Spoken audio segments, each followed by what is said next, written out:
nkuko mubizi rikagira ijuru televiziyo babaca mu ijuru. Hano dufite abatumirwa Rwigema na Yesu. Rwige Yesu aryo we wazize iki?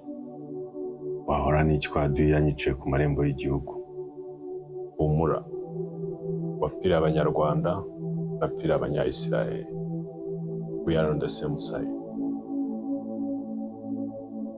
Turi ku ruhande rumwe. Aryo baravuga ngo haleluya, haleluya. Igiheburayo ni Ikigiriki. Igiheburayo, Ikigiriki, Ikilatini barivuga kimwe. Haleluya, haleluya, haleluya. Komeza urinde amarembo y'ijuru neza. Hari intwaro ugisigaranye? Nsigaranye grenade imwe. Ndabwira abamarayika bakuzanire katiwushe 3.